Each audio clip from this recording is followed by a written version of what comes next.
All right. I think we're good to go. Hi, everyone. I'm Allie Sharp from the RiNo Art District. Just want to welcome you all to our very first Tools for the Creative Life workshop. For those of you who have been following along, these were formerly the RiNo made salons that we did in partnership with the Denver Public Library, and then moved to Converge when we were all able to convene in person.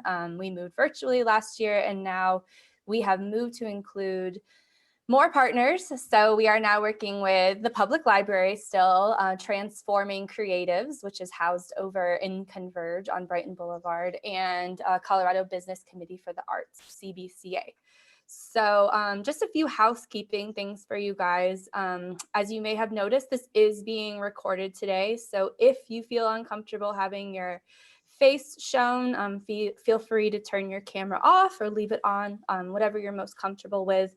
You are muted when you came in, so please stay that way just to decrease background noise. And if you have questions, please submit those through the chat feature, and Chloe or Leah from Transforming Creatives will get to those through the workshop or at the end when we have some time allotted for some Q&A. So before we begin today's workshop, we just wanted to do a quick land acknowledgement and acknowledge with respect to the land on which we stand, live, and learn today is the traditional territory of the Ute, Cheyenne, and Arapaho peoples. We recognize that the 48 contemporary tribal nations that are historically tied to the lands that make up the state of Colorado. We must honor elders past, present, and future, and those who have stewarded this land throughout generations. We also recognize that government, academic and cultural institutions in our nation were founded upon and continue to enact exclusions and erasures of Indigenous peoples. So may this acknowledgement demonstrate our commitment to working to dismantle ongoing legacies of settler colonialism, oppression, and inequities, and to recognize the hundreds of Indigenous nations who continue to resist, live, create, and uphold their sacred nations across their lands. We intentionally honor and celebrate the Indigenous communities in our city and express our gratitude for their ongoing contributions. The metropolitan area is historically and currently a major crossroads to Indian country, and many nonprofits, businesses, and governmental organizations that play a key role in supporting our communities call our city home. So let's not forget that this land was theirs long before we made it ours. So with that, I'd like to turn it over to our first partner, Jen Dewey with the Denver Public Library. Hi, everyone. Like Allie said, my name is Jen Dewey, and I'm an adult programming librarian at Denver Public Library. We are absolutely thrilled to be here partnering on this with these wonderful folks and artists for this series this year. I wanted to let everyone know that Denver Public Library has virtual programming going almost every day of the week for all ages and all different interests. We've got curbside pickup, we've got music and movie streaming, small business help, and all sorts of things. So just visit us at denverlibrary.org to access all of that. Thank you again, everyone, for being here. And I hope this program inspires you for the coming year. And with that, I'm going to turn it over to Meredith with CBCA. Hi, hello everyone. I'm Meredith Badler. I'm the Deputy Director with the CBCA, the Colorado Business Committee for the Arts. Our mission is all about advancing Colorado's creative economy through the intersection of arts and business. And it's collaborations like this where I think we really shine. We love working with this group. We have tons of other programs at CBCA that support artists. Our Colorado Attorneys for the Arts program, our Advancing Creatives program, which is generously supported by the Kenneth King Foundation and Credit Union. So check us out, but we love working with this group and are looking forward to today's workshop. I don't have my notes in front of me, so I don't remember who I'm supposed to introduce next. So hopefully they know that they're next. And it's me. Yeah, it's John. It's John. Go ahead, John. Thank you so much, Meredith, and welcome everyone. My name is John Mikowski. I'm Executive Director of Transforming Creatives, and the co-founder, along with my wife, Linda, who's also on this call, of Converge Denver. And we are so grateful to be working with these fantastic partners again. We loved hosting the RiNo Made Salons here pre-COVID, and are just super excited to begin this journey online and then transition to in-person when it's safe to do so once again. Our mission is to invest in the health of creatives so they can invest in the health of society. And so these workshops align perfectly with that mission, as well as our work here at Converge, which is home to dozens of creatives and culture shapers, from artists to writers to filmmakers to small nonprofits and arts organizations. It's a community that works together, plays together, and makes a difference together. And one of those fantastic folks is leading our workshop today.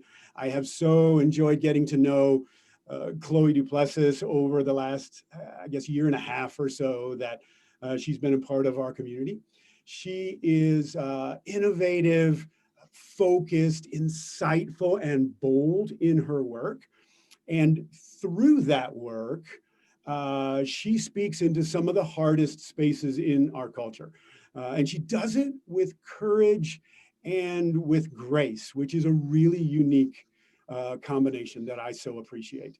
In addition to her being an artist, she's also a cultural consultant, and she was instrumental in helping us form the strategy for our Artists of Color Fund, which helps to move financial resources into communities of color, one artist at a time. And so I'm super excited to introduce Chloe to all of you today and have her just help us start the year by learning how to maximize our creative potential. So Chloe, if you're ready, I'd love to toss it back to you.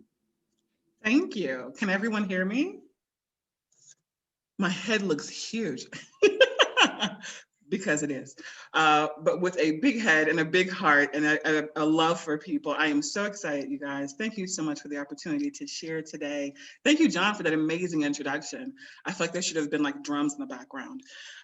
For everyone who is joining today, I want to thank you so much for taking a little bit of your day to have the courage to show up. And that's what this workshop is all about. Hello and welcome to Creativity Launched.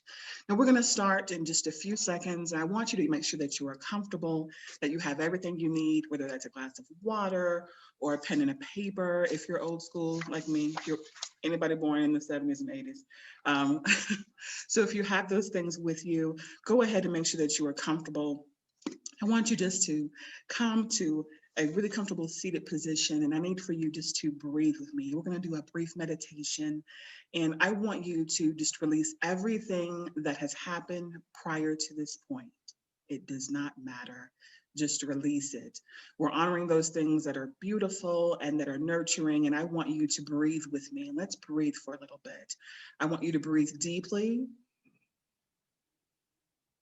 I want you to hold that breath, and I want you just to release. And I want you to continue the breath at your own pace. Just focus on the breath.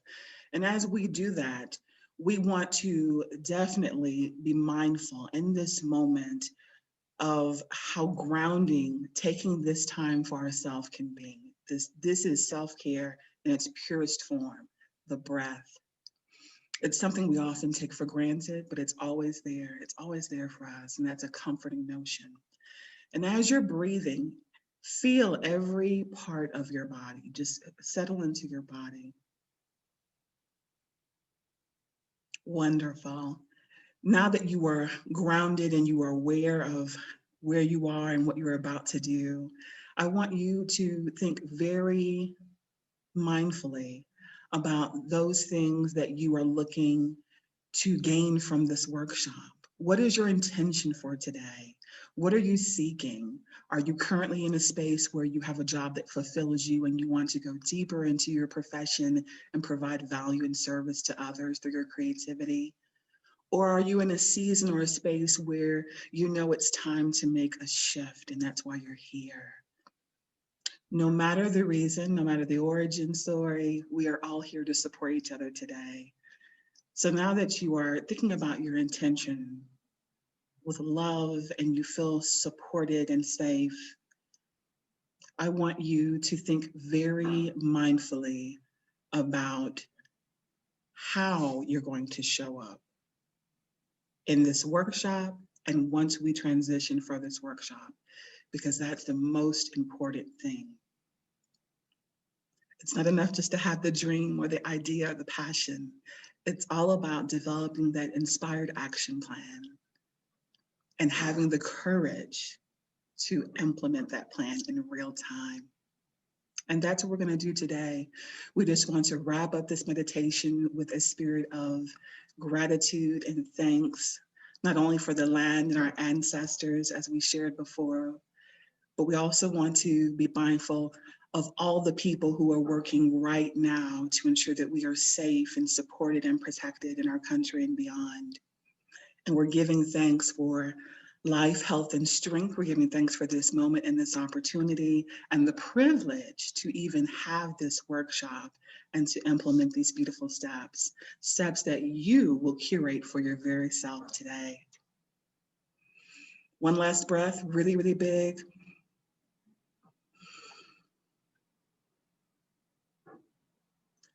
Thank you. Thank you for your energy, for your light, and for your time. I feel you and I see your heart. As John mentioned, I am Chloe Duplessis. I am an artist. I am an artist in a cultural capacity consultant. And you may be wondering, just in case you didn't know, why I have on these snazzy glasses. I'll just share that with you. I am legally blind. I am newly legally blind, which is not the same thing as like, you know, a new car situation. I was diagnosed about 2 years ago, and I am navigating this new space as a creative and as an artist. So I hope that you will honor me and allow me to wear these, because it helps me to be able to do the work that I need to do so that I can serve you. So I just wanted to share that, just in case anybody was wondering if I was like channeling somebody really, really cool. I'm not the cool lady, honey, but I am fully me. Fully me. So let's go ahead and get started, you guys. So what we want to do is focus on why you're here. So let's talk a little bit about why you're here. Today, what we're going to do is talk about those things that potentially can set us back. And we all have them. We all have them.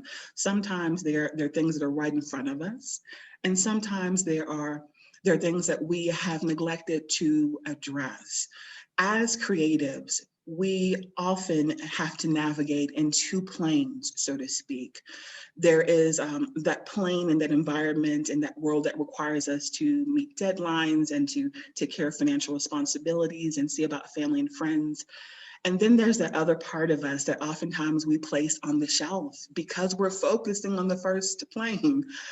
That's the part of us that wants to write with reckless abandon, that wants to sing, to perform, that wants to paint, create with our hands. That's that part of us that wants to sow into others with our creativity. And I submit to you today that that is a part of us that we should always make time to nurture, because that is what makes us who we are.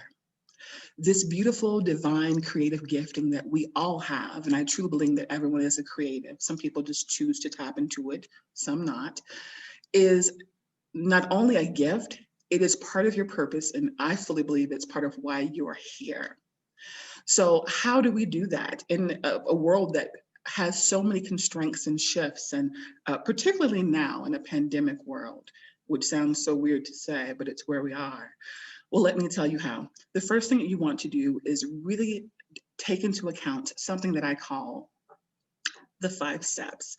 And these are the 5 steps that you really need to help you usher in this new season and to really bring about a creative reset. So the first step is for you to take inventory. I know this is something that we all kind of shy away from because it actually forces you to look at your life and how you're showing up. But I want you now, on that piece of paper that you had in that pad, or if you have your tablet or your smartphone, begin to write or type or just think about those things that potentially may be blocking you or preventing you from living your fullest creative potential. And you can just take a few moments to do that. And we're talking about taking inventory here. So this, of course, is those 3 lanes that are most important typically. That is, of course, work and how we serve and how we show up. That's a category. You have family, friends, your relationships, those things that are most important to you in terms of being relational. And then we also have the category that often gets neglected. That's the category that is for self, that includes health, wellness, self-care, and creativity. And I bundled creativity into that area because as creatives, it's instinctual for us. It's a part of who we are. And I think it's really important that we honor that part of ourselves and really include that in that category. So if you're writing down some notes and thinking about that, then great. So once you take inventory, the next step is for you to identify the ideas, attitudes, individuals, and the objects that may potentially be holding you back. So ideas can be anything from limiting beliefs, like you see a proposal for a mural project or for a grant for your nonprofit or your business. And you're like, this is great, this checks all my boxes. But you shy away from filling it out because you think, oh, but everyone's applying for it. It's super competitive. I've just moved here, or I'm just getting settled. These are all limiting beliefs that prevent you from even getting out of the gate. So that's an example of an idea that could potentially set you back and could be blocking your creativity in this season. The next thing is individuals. All of us know, I always say, there are at least 3 people in everyone's life right now that could just receive a Dear John letter, honey. I mean, just literally, time is past. They should have been received a Dear John letter. And these are people who maybe you were friends with years ago or colleagues years ago. They're no longer serving and supporting you. You know, they may be thwarting your efforts in some way by inactivity, because that's a thing as well. Oftentimes people think if people aren't consciously doing something to affect you, then they're just on the sidelines. Sideline people can, throw rocks in your game as well. So be mindful of those relationships that have served their purpose and their course, and it's okay.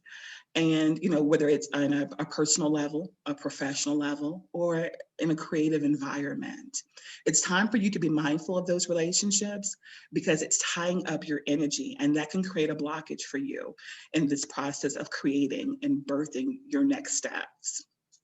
So I am never one to champion confrontation. I'm just not that lady. Remember, I'm the kid who's worn glasses since kindergarten. So I was largely by the jungle gym with a juice box or in a good book. But that said, you don't have to be confrontational. Once you consciously make the choice to move away from things, people, individuals, ideas, and attitudes that are no longer serving you, you simply move in a different direction. And I will tell you, it is my personal testimony that once you chart a path that supports and encourages you, things that are not of the same mindset find a way of just kind of going and doing their own thing. So let's talk about objects. So there is someone right now on this Zoom call that I am talking to. This is for you. You're welcome. And there's no judgment, all love, because a few years ago, this message was for me. Objects. Is there clutter in your garage? Is there a whole bunch of stuff in your basement? Are you holding on to that sweater from 1995 because you feel like at some point you'll be able to get back into it? Honey, there are new sweaters. They're making them every day. Release it. Get rid of all that stuff. And it may seem simple and people take it for granted, but this is really powerful because if you have an untidy or just a really full space, whether it be your home, your workplace, or even your car or your purse, these things zap your emotional energy, which in turn affects your ability to create. Once you go through and start bundling those things, keep, donate, or trash, once you go through that process of getting rid of all this stuff that's holding you back, having a clean, simple, comforting, supportive space will be just the boost you need. Environment plays a very big role for people in terms of creativity. And for creative people, honey, it is everything. How many times have you been saying, I just need to get away. I need a vacation, 1 day, 2 day, a retreat, or I'm just gonna get in my car and just drive. And that 30 or 45 minutes did you a world of good. So yeah, you get me. And now that most of us are having to stay indoors, having a workplace or a home, your nest that supports you is all the more relevant because you're in there all the time. So now that you've had the opportunity to release those things, you're thinking about them, and you know the relationships you need to let go, as evidenced by my sweeping hand motion. Can you tell I was in theater?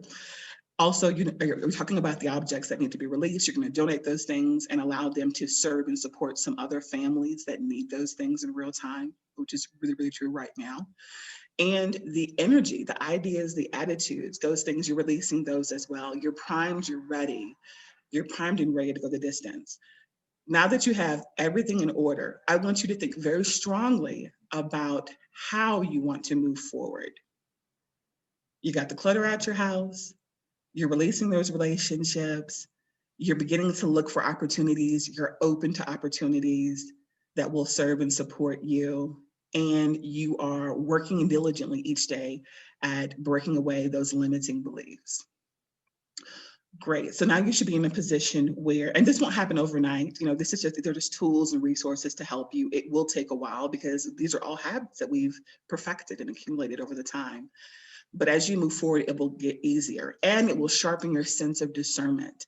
Once you begin identifying what is for you, what supports you, what feels good in your spirit, you will no longer have the room or the emotional capacity to honor or tolerate things that do not. So now that you're in this space and you are committed to doing so, I want you to do my favorite part of this activity. I want you to think very strongly about who you need to forgive. And it may be yourself, but I want you to think about who you need to forgive. Is it a family member? Is it a loved one? Is there a past hurt that you've been nursing and just carrying? You got all this luggage behind you. It's just full of like Louis Vuitton. Like, what have you been dragging with you? Because you've been dragging it.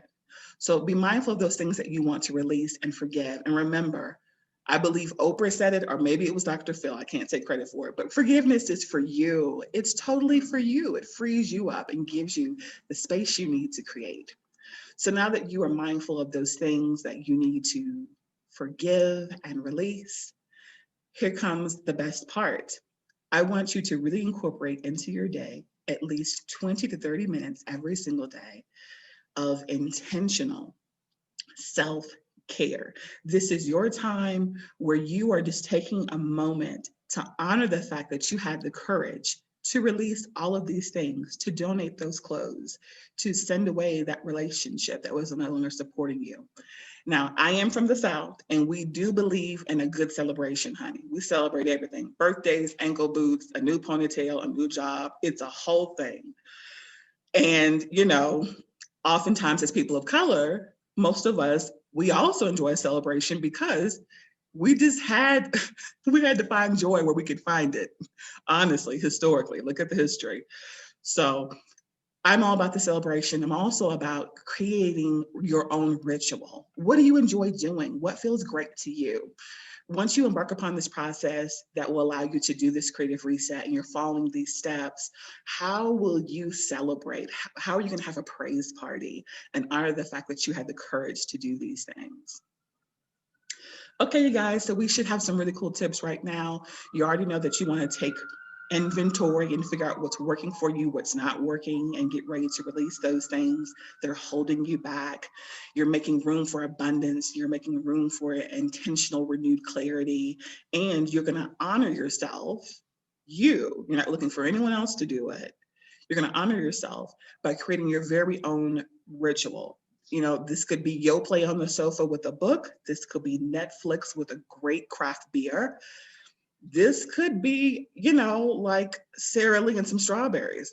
which I had last night with my family, yes.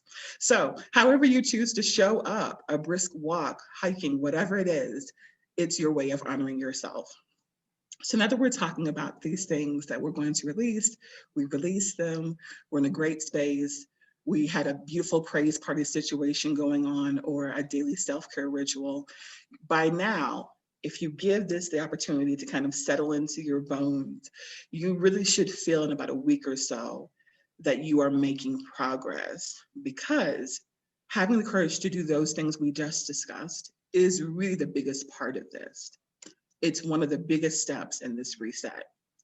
So now that you're ready to go ahead and officially reset, let's talk about how we can be mindful of charting that path for success. Now, let's be very mindful that when I say success, I mean success in the notion that you define success for yourself.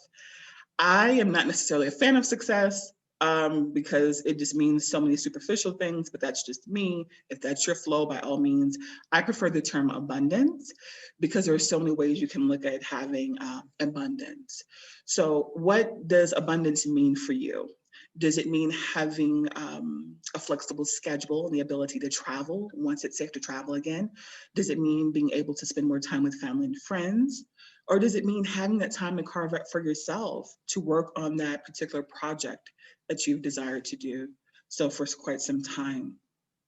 It's totally up to you.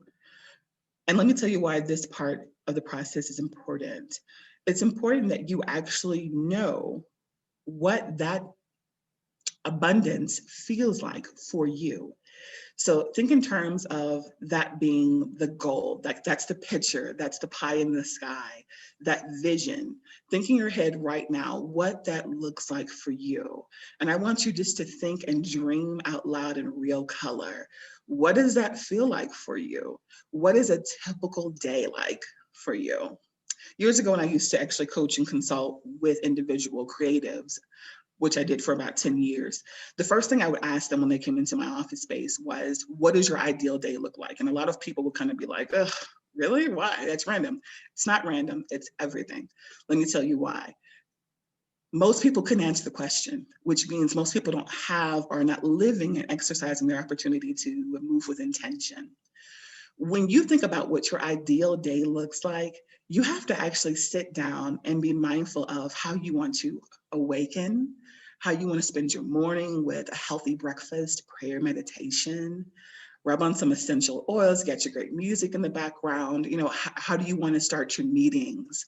You know, where are you living? What location is it? Are you on a beach somewhere with sand in your toes and your laptop and a great fruity beverage? No judgment. Are you in a beautiful woody cabin and, you know, the fire is blazing and your dog is next to you and you have a great cup of coffee? Whatever feels good to you is what I want you to give yourself permission to honor in this moment. And as you visualize this scene, I want you to begin to embrace this scene. Embrace the notion that this scene could actually be a part of your reality. Embrace the notion that this could actually be your everyday at some point. Because in order to get there, we have to start here. Now that you've had the opportunity to visualize your day, I want you to ask yourself, what will it take to make that a reality? What are the resources required? What energy is required? And that's a big one. People don't ask that question often, but it's essential. What partnerships are required to support this vision? What funds are required to support this vision? And what life changes or shifts will you have to implement to make this vision a reality? I want you to take a moment and think about that. I'm going to check in with Leah and Ali and just see how we're doing on time, ladies. We're doing great on time. We don't have really any questions. If anyone has any, to pop into the chat box. We've got some time here to go over that.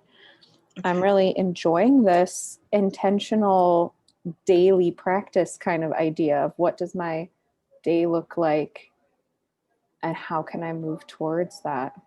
Yes, yes. Yeah. You know, it's the one thing that we have every single day, but I feel we don't pay enough attention to the value and the opportunity of that every single day. Have you ever been in a space where you were just thinking, I'm so ready for February to get here. I'm just ready for it to be here. I'm ready for this to be over. I'm ready for 2021. I'm ready for this. But when we do that, what we fail to realize is by skipping ahead 2 or 3 weeks, you are just releasing the opportunity and the gift of those days.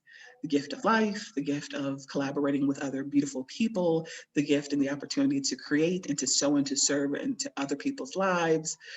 So every day, I firmly believe, has value. And the question is, how will you create your ideal day? And how will you, in some capacity, serve and sow into others using your creative gifts? So if there are no questions, Leah, would you like for me to go ahead and go into the action planning session? Yeah, sounds great to me. Okay, wonderful, wonderful. So at this time, I'd like for you just to kind of reflect on the things we've discussed thus far. We've released things symbolically. You already know that there's a box that you're going to be kicking and pushing to your front door that needs to go out. There are beautiful things that have blessed you and served you for a season, sweaters and clothing and boots, if that is your situation, or physical materials that could bless another family, another individual. You are giving yourself permission to forgive and to release past hurts and the energy of others, which is key, because oftentimes we will have a distorted view of what's going on, or a realistic view of a relationship or a situation with someone. And honey, they couldn't be further from their mind. They may not even remember the situation the way you remembered it. They have moved on. It is literally Black history. So I want you to be mindful of those things. And I want you, instead of saving space for things that are not serving you, if that is the situation, or just saving space because fear is blocking you from moving forward, because that's a real thing as well. I want you to embrace the notion that by giving yourself permission to create this beautiful day and starting small with the notion of that day, that you are giving yourself privilege to live the life that you were placed here to live. So for the intentional action plan, we're going to dive a little bit deeper. This is, after about 10 years of consulting, it's one of my most favorite activities, because I have honestly seen it change the lives of the people that I serve. And the reason it changes lives is because of one very particular thing. In addition to you actually completing the action plan and giving yourself permission to dream big and bold, and to embrace and usher in the season of comfort and things that serve you and support you, what really will bless you is that I will guide you through a timeline. Yes, honey, the timeline. So the timeline is everything, because how many of us have gone through the motions of creating a beautiful vision board or a strategic plan for the year, and only to, X out of that box, close your computer, your tablet, or your laptop, or to place it on the side, and then to come back to it weeks or months later and be like, I did want to do that. Or that is a great idea. What happened to that? Chances are it's in the pile of papers, or it's placed and covered by, random things in your home space, because on some level, subconsciously, you did not make that list, that vision board, or those dreams a priority. In order for things to be a priority in your life, to make changes, they need to be visible. They need to be front and center. If you walk into my house right now, my husband can attest to this. He's used to it now at this point. This is 20 years in. There are images everywhere. And not just because I'm visually impaired and I like to have big images everywhere, there's a collage in my kitchen above my sink of fruits and vegetables and meals I want to cook this year and how I want to bless my family by preparing those meals with love. When you go into my home office space, there is a huge collage on my door that little by little, each month of the year, I add a new image, a new idea or inspiration. There's a vision board in the den. Everywhere you go, there are reminders of those things that I'm trying to channel, manifest, and usher in, because it serves me, it supports me. And as creatives, most of us are visual. We thrive off of color and imagery and ideas. We need to see those things. Those things help us heal.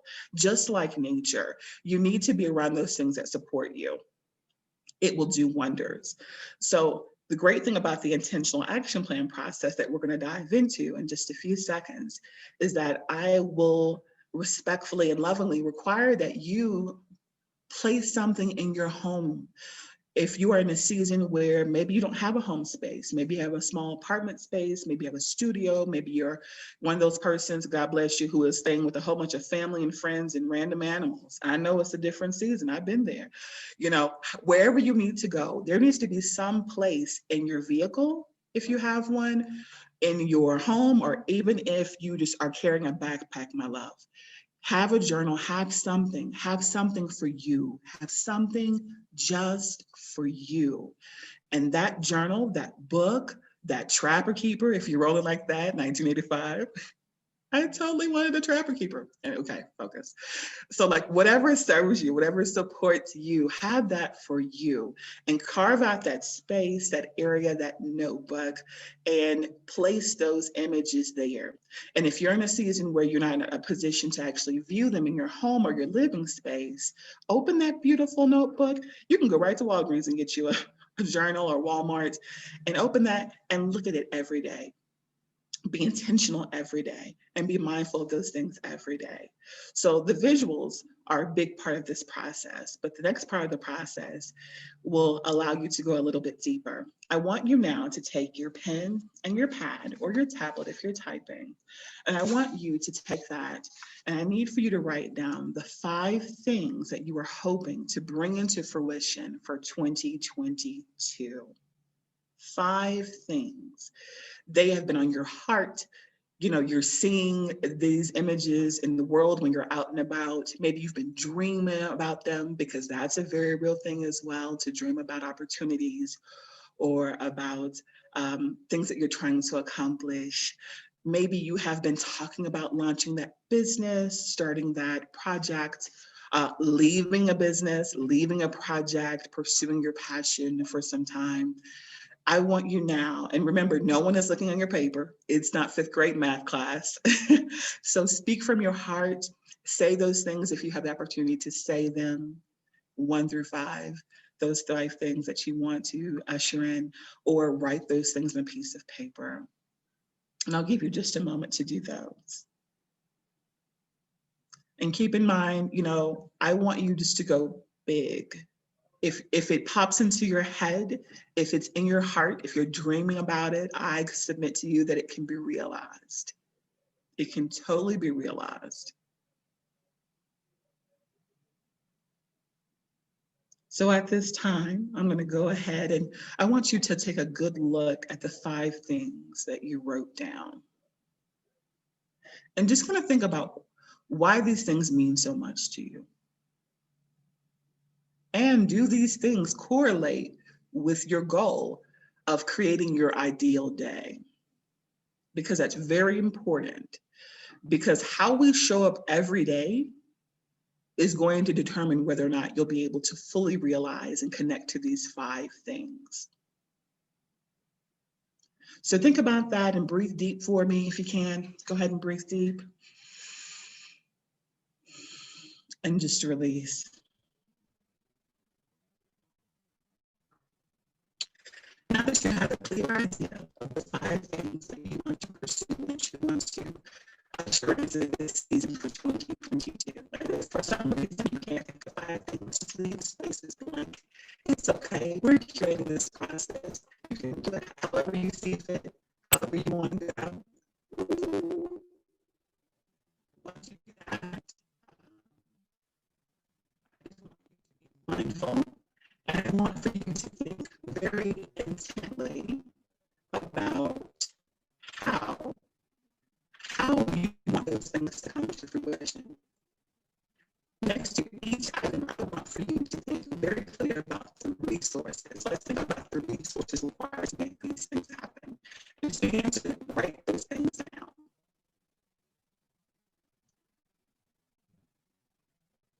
Good deal. And while you're writing those things down, I'm just going to check in right quick with Leah.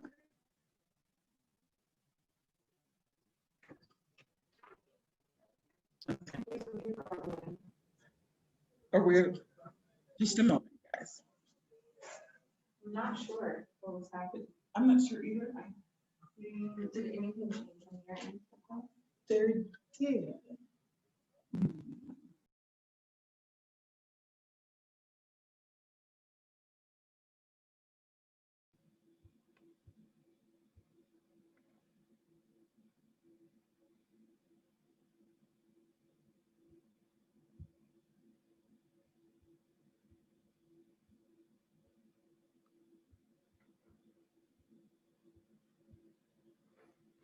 Sorry about that, folks. We're working on the sound issue.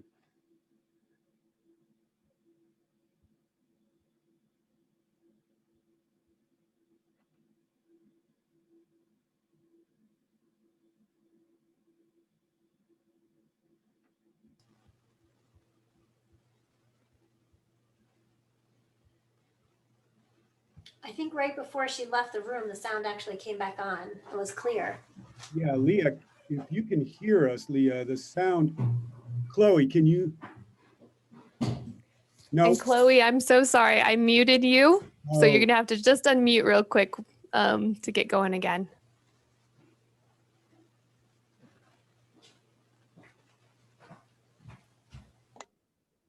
Okay. Try it now. How's that? Yes. Yes. Fabulous. Spirit fingers, yay. So Chloe, can you start at the very beginning? I'm just kidding. Yes. I'm just kidding. Look, I was like, okay, yes. All right. Thank you, Leah. Okay. All right, you guys. Well, you know what? Hey, we're in flow. We're moving in flow. It's the first session. And what do we do best as creatives? We adjust. So we're back. I hope that you can hear me, and we're going to keep going. So at this point, you should be at the space where you are looking at those 5 things that you want to usher in. That's typically the past when I work with clients. I would really encourage them to list 10 things. We're in a pandemic season. There are a lot that is out of our control. So we're going to be easy breezy, and we're just going to focus on 5. Because the great thing about setting your sights on 5 things, it will allow you the opportunity to really push and move towards those things that serve you. And inevitably, some people will only accomplish 3 of the goals, but because you actually set out to accomplish 3 of those goals, that in itself is a win. Some people will exceed their goals, their expectations, and accomplish all 5 and have room for something else. Because once you begin ushering this new season in, the great thing about it is that it leads to other opportunities.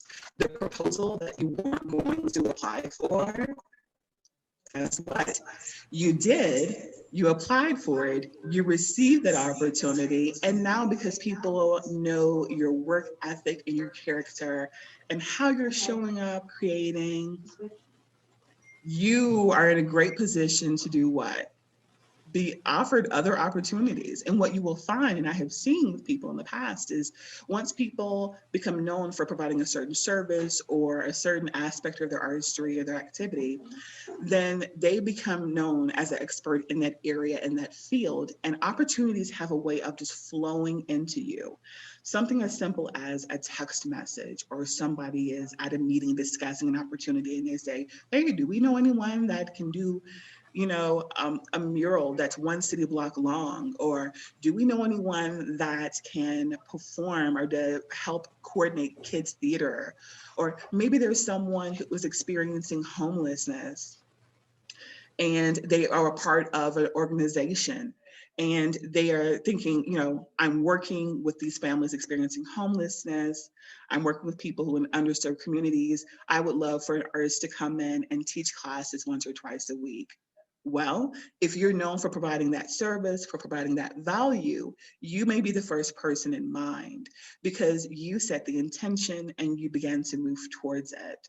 So now that you've identified the resources required to really come into the notion that you could actually realize these 5 things on your list, these resources could be everything from the people that you need to connect with, the professional organizations, the mentors. If you know you're in a season where you could benefit from a mentor, now is the perfect time to have that conversation and to develop that virtual mentorship.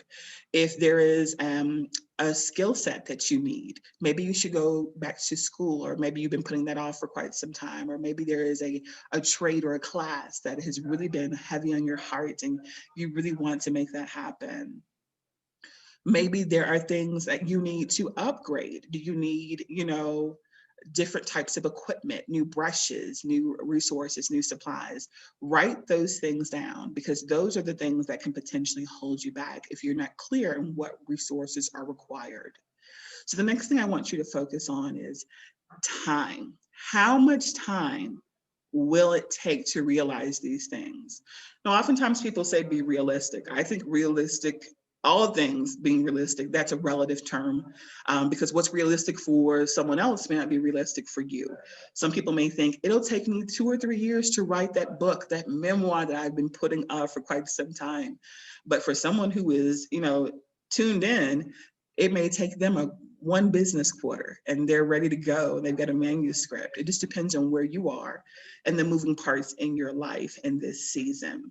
So time is a big one, because time allows you to really identify exactly what you need to do when you need to do it.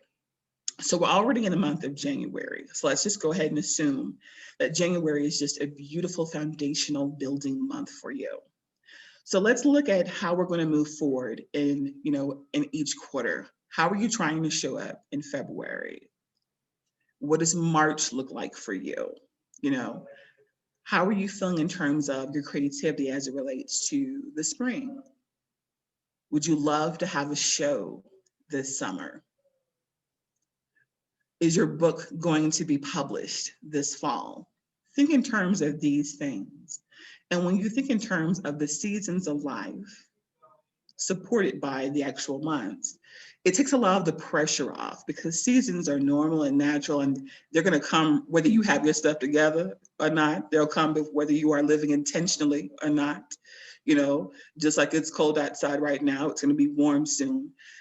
Those are the constants. So if you set your goals in accordance to the seasons, it takes a lot of the pressure off and allows you to kind of shift and move as you need to. So now that you've identified the resources required to support your 5 goals for 2022, you've identified the time that's going to take you to accomplish these goals, and you're looking over your timeline right now, I want you to think about the funding.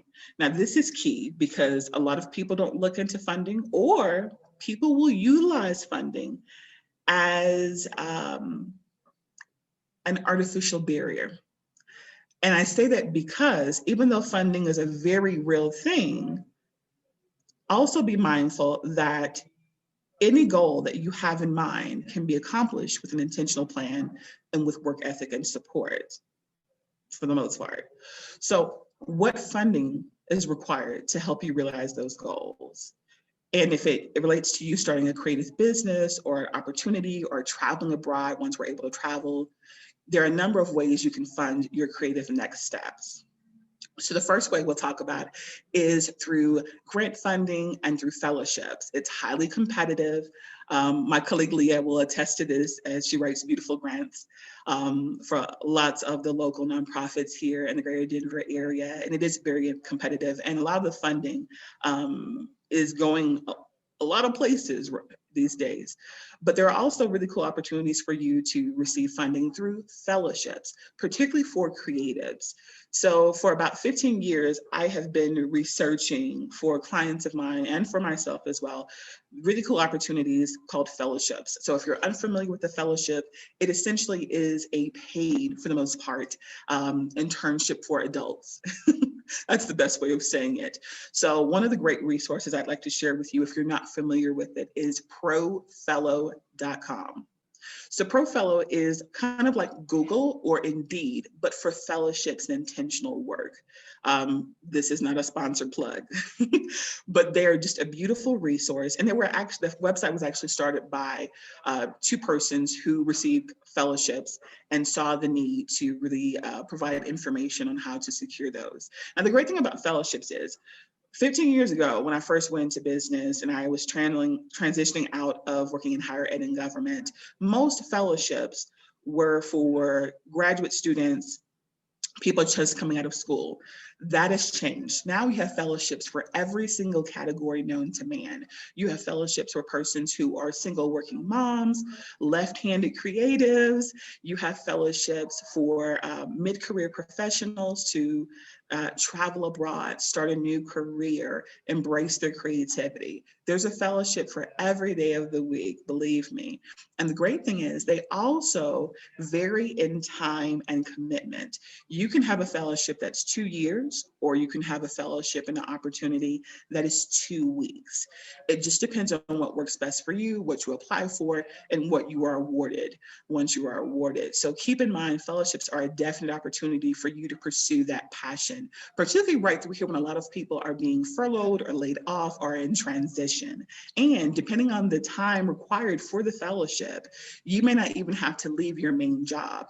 You may be able to arrange it to work with your existing schedule, particularly if you are working from home, working remotely, or that's just a new path for you. So fellowships, they're a great way to fund your next steps as a creative. The next way is cultivate building strategic partnerships with funders or nonprofits that need what you have. So you write, copy, you have the gift of gab, you are a visual artist, you sew. Cultivate partnerships with organizations and local businesses that need what you have, because there is room in the world for everything that you have.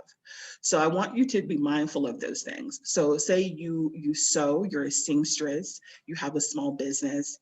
I want you to be mindful of those opportunities that exist for you to potentially teach classes once a week, or partner with an after-school program to do something of that sort to serve kids.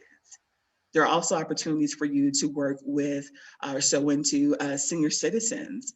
It just depends on what is of interest to you and how you can sew up. And oftentimes these organizations have funding that is earmarked for these partnerships, or depending on the value of what you provide, they may provide funding for you and enter into a memorandum of understanding or a community-based agreement. So now that you've thought about how to cultivate partnerships, and I just think outside the box, if there's a store organization that you support and you have for years, that's the perfect place to start. I once had a client who was a professional speaker and an author, and he was a big supporter of several local businesses back in my home state of Louisiana. So we reached out to those businesses and said, hey, he's speaking, he's coaching, he's training. Do you have a professional development opportunity for him? Do you have an HR department, or do you have that lone HR professional who needs some support and could benefit from him coming in? He was retired military. He was a ultimate professional as it relates to coaching and training. So it was a perfect fit for them. And that was something that really was the low-hanging fruit, but it was something that you wouldn't necessarily think of. So we were able to cultivate 7 partnerships for him to go ahead and develop relationships with them. And he just went in once a quarter, provided value over a lunch and learn. They cut him a check, he provided value. It was a beautiful thing. So be mindful of thinking outside the box, and also be mindful in this aspect of the planning process, which requires you to do a little bit more work. You may have to cultivate brainstorm and curate your own partnership. But the beauty in that is it's your partnership. It allows you to color outside the lines. So continue to think about those things. If you are someone who is working in a traditional 9-to-5 job or professional capacity, and your creativity is on the sidelines, and that's where you're loving it, but you love to bring creative aspects into the workplace of where you are, or you're someone who actually oversees creative people, it's a tremendous opportunity for you to, at the next staff meeting, to collaborate with them and have them share what's on their heart to realize for themselves and for the business, and see if there are some opportunities for alignment and synergy there. I think that you'll be surprised. So at this time, we've talked about the resources that are required for you to go ahead and realize your goals for 2022. We talked about the time that is required, which is a very big deal. You know, when are you going to pursue your passion? Is it early morning? Are you an early riser? Or is it in the evening? You know, are you someone who is a night owl? And it's important when you're planning and doing your scheduling that you honor those things. I often call it personality-based planning, because it just pains me to see somebody who is not a morning person schedule an 8 a.m. meeting and literally be asleep in the Zoom.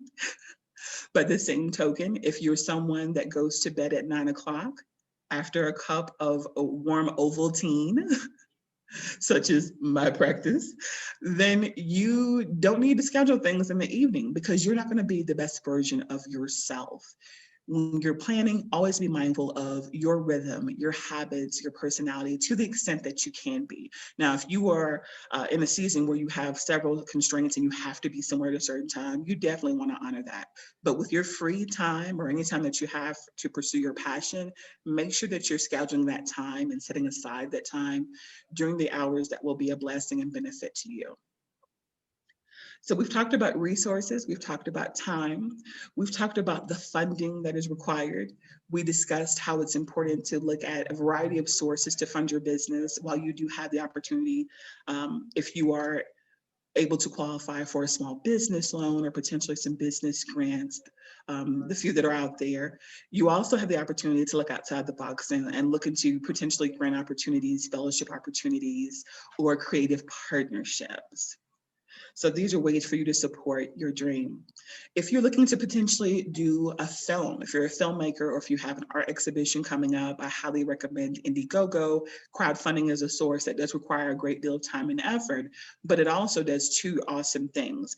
It presents your idea, your project, your creative concept to people who otherwise might not have the opportunity to even know that you potentially exist in this realm. People all over the world visit those sites, and it gives you great exposure. So even if for some reason your funding goals are not met, the opportunity to showcase what you are building and cultivating in real time is invaluable. It's invaluable. So also consider crowdfunding as a potential opportunity for you to fund your dreams and to move forward. So we've talked about those things that are essential to realizing the top 5 things you want to cultivate for 2022. And we're coming to the final step. And the final step is for you to attach in real time a sustainable timeline. And I just paused for dramatic effect, because the timeline is everything. The timeline is everything. It does you no good to have a dream, the notion, you know, to do these things, to write them down, to create the vision board, to have the beautiful vision journal, to research and brainstorm, if there's no timeline. Why? Because the timeline holds you accountable. And without a timeline, it's probably not going to happen. I'll just keep it all the way real, unless you are just really, really focused. It's probably just not going to happen, because, you know, people say life gets in the way. I say, no, life is here to serve us. Life is what is. And if you don't have a timeline, you have nothing in place to hold you accountable to making that happen. So let's talk about this timeline. If you're looking at your sheet and you have those 5 goals on that sheet of paper, I need for you to go ahead and write beside each and every goal.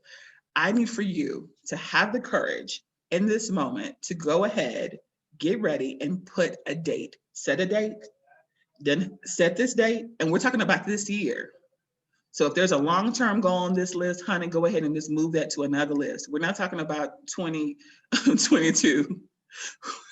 I hope I haven't been saying 2022. I have a project that I'm planning right now for 2022, so it has been everywhere in my head. So I do apologize if I said 2022.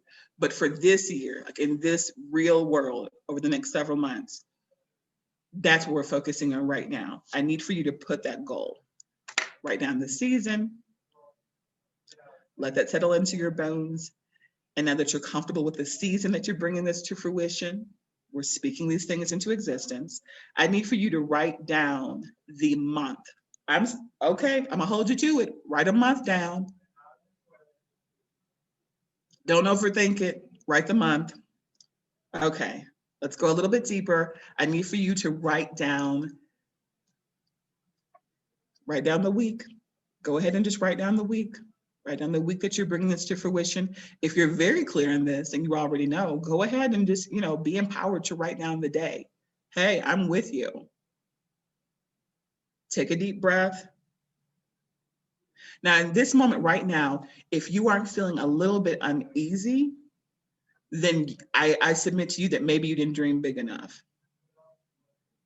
If everything on your sheet of paper is going to come just like that and you feel like it can happen, I champion your confidence, but I also want to push you. Go a little bit further. Let's expand. Okay, so you've actually taken the time to write down the season, the month. Some of you are doing the week, some people are writing down the day. And let's go ahead, don't erase it. Don't move it. You're holding yourself to it. I'm not looking at it. Your family and friends aren't looking at it. This is something for you. So you should have your goals, what's required to support them, the relationships you need to cultivate, the partnerships you need to initiate, the timeline that we're working with. You should have a rough draft of a creative action plan. And you should have a draft of something that could potentially change your life over the next 11 months. And dare I say it, dare we dream it, allow you to experience a new level of creative expression, expansion, and support. Doing your beautiful creative thing, sowing into the world, supporting other people with your gifts, and all while you're living your everyday life with the intention of one day realizing your ideal day. I want to thank you for your time and your energy. At this time, I will kick it back off to my beautiful creative colleagues. If anyone has questions, I'd love to answer those for you. Or if you'd like for me to expound on any area that we've discussed today, I'd be happy to do so. So I think we had a couple of questions back right as we were starting the action planning bit. The first one is from Brenda, and Brenda asks, or says rather, I don't like confrontation.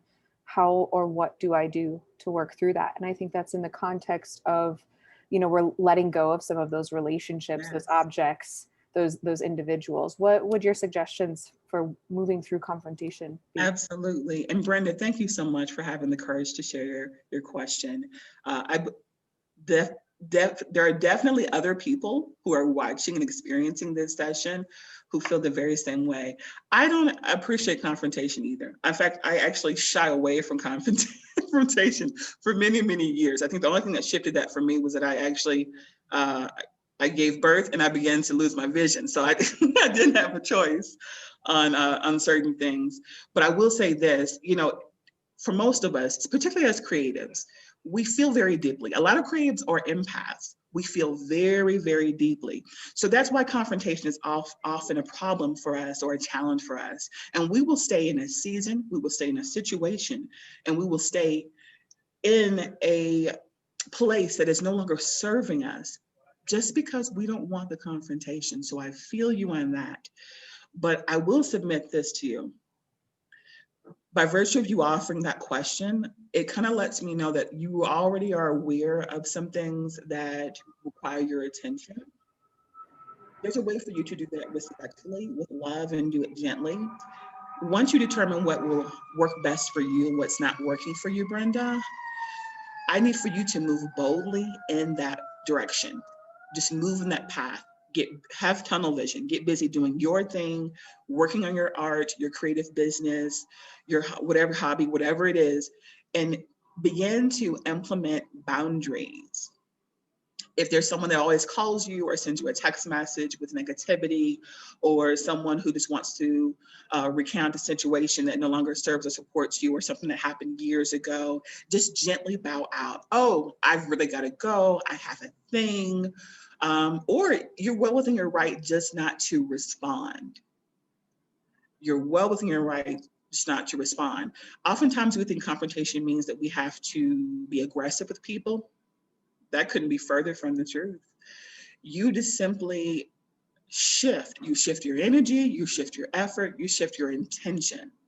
And little by little, if they're bringing the negativity, if they are not in alignment with what you have planned for your life, they will begin to recognize that you're on a whole different page, you're on a whole different path, and they will have to make a choice. They will either have to shift their energy to meet you and support you in this new season if they authentically care and have the capacity to do so, or they will begin to shift, because keep in mind, any type of energy that is not positive, essential, nurturing energy needs like-minded energy to fuel it. So if you're not giving them something, if you're not honoring a situation, if you're saying that this no longer works for me, then they're gonna have to find someone else that will support what they have going on.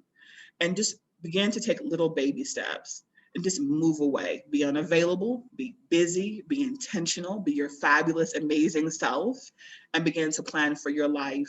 And sooner or later, they'll get the point. Now, rarely you may have to have a conversation where you're just like, look, this is not working for me, this is not a thing.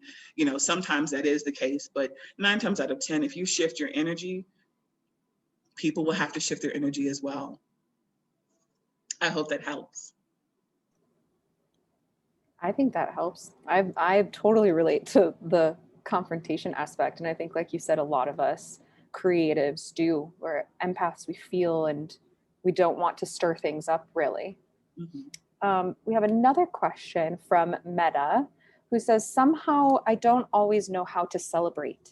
It seems like I just usually move on quickly after an accomplishment.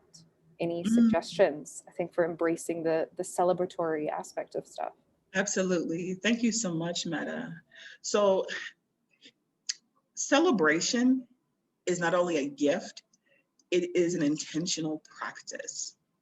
And I say that because so many of us have been conditioned and socialized, if we are driven, to continuously create and move and go for the promotion, go for the opportunity, go for the grant, go for the partnership. And once we get it, because we've been conditioned that way, we automatically set our sights on the next thing. Okay, now that I've got that, how can I leverage that for something else, for the bigger opportunity or for this? But in doing so, while we're highly productive, there's something lacking, and you will never really feel a sense of being truly fulfilled because you are not present.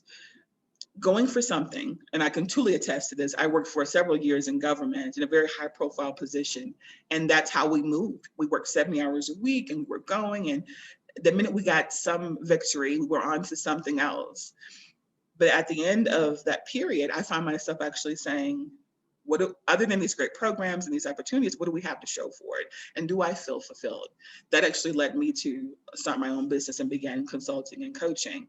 But for you in your particular season, if you are already clear that you may have a little bit of a challenge in celebrating yourself, I want you to really take some time to look deeply at why you think that is.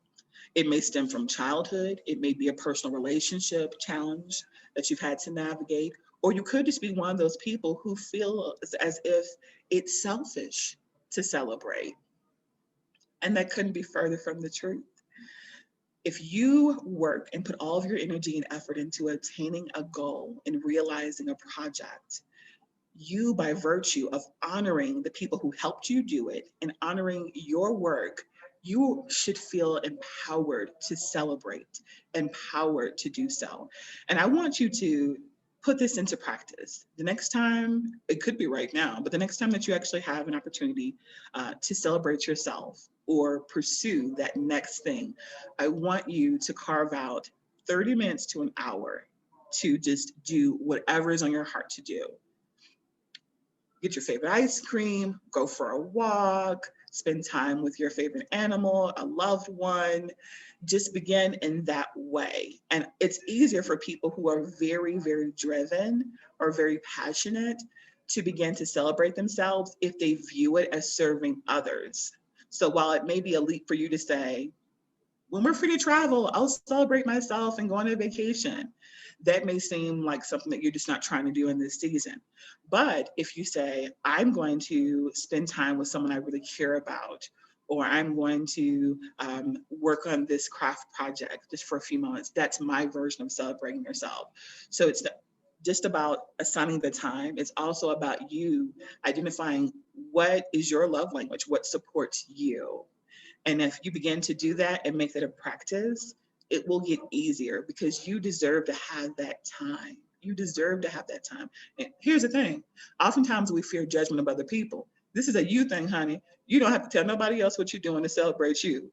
If your version of celebrating is sitting in your car and listening to, 1980s hard metal, then you rock out in your car with that latte and the windows up and just enjoy that time. You don't have to share how you're celebrating yourself. This is your gift to you.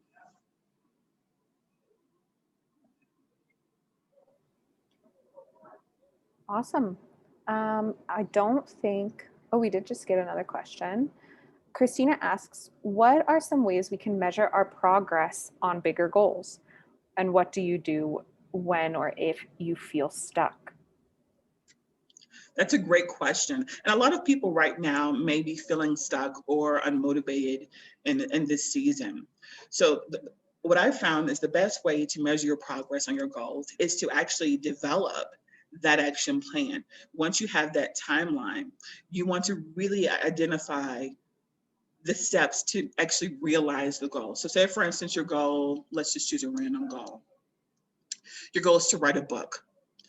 And you have set that your date to bring that dream to fruition, that goal to fruition, is going to be fall of this year. It'll be in September. Well, if that is what you are pursuing, have that book ready for September, let's work backwards. I love working backwards because as a creative and as a visual, like that's everything to me. So if September is your goal to actually have a book ready to release into the world, then you really need to realistically think about having we're working backwards now, having your manuscript ready. It needs to be ready no later than second quarter, because you're going to have reviews, you're going to have to go over cover art, you'll have to have your editor look at the book. If you're self-publishing, if you're thinking of pitching your book to a publisher in this season, the best thing for you to do is really focus on having your manuscript ready probably by May, if you can, just because you'll need to shop it around if you're trying to go the publisher route. But if you're self-publishing, that's a no-brainer, because self-publishing empowers you as the writer. So if that means that your manuscript has to be ready in May, then that also means that you need to be working on pages now, and then really get into the nitty-gritty of it. Break down the pages. Am I writing 300 pages each week, or am I working to have 1,500 pages each month? That's the great thing about having the action plan, is that you can curate this process. So whatever your goal or idea is, you want to set your sights on the actual date that it will be realized and work your way backwards. And that allows you to kind of flesh out those details. It also gives you a really cool sense of accomplishment, because you'll be able to gauge in real time each week kind of where you are in the process. That's where you really take the timeline that you developed today and really break it down until the every week process. And some people work differently. I'm a person that every Sunday afternoon, it's just been my habit for years, I create an actual plan for my entire week. I am a planner. I plan for my week. I plan the meetings, I have the workshops, everything that I'm supposed to do that week. everything down to going to the grocery store, because I know where everything is. And that allows me to actually see the gaps and the areas of opportunity to schedule new meetings, new opportunities, or to run errands. So I'm just mindful of how my time is fleshed out, because I'm taking that time every Sunday afternoon. And that's another form of self-care too. When you care enough to plan out your day, to plan out your calendar, you're honoring yourself and your resources and those of those around you. So I hope that it helps you a little bit. Always work backwards. That it has provided the most value to me over the years. Did we have any other questions, Leah? No, I don't think so. I fully feel you on that planning thing too. This is my weekly, and I color code that as well. That shows like how much of a planner I am. But that was the last question. Okay. So I think with that, we're going to hand it to John to close stuff out. Chloe, Yes. spectacular. Thank you so much.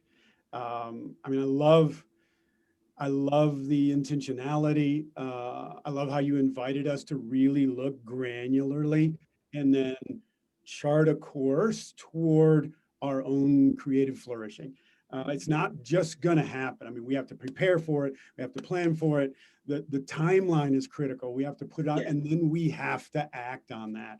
And that's something that we have to review and keep in front of us all the time. So for me, honestly, I'm going to start by giving away some of my sweaters. That may take a while, ask my wife, but that was great for me. But just thank you again, Chloe. Appreciate you so much. Thanks everyone for being here. We're doing these monthly. Next month is called Managing Your Money Now and Into the Future. And something we creatives also sometimes can back burner is that whole managing our money and the future and all of that. And so we got a fantastic financial counselor who's going to be leading next month's session. So super thankful for that.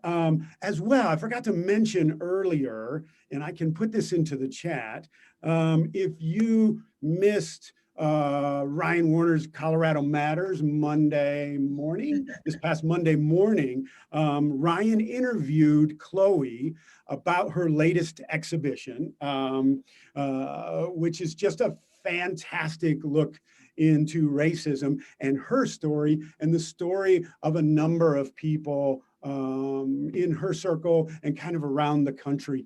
And it's called Negro Stories. And Chloe asked them the question, kind of, when's the first time you heard the N-word? And how did that impact your life?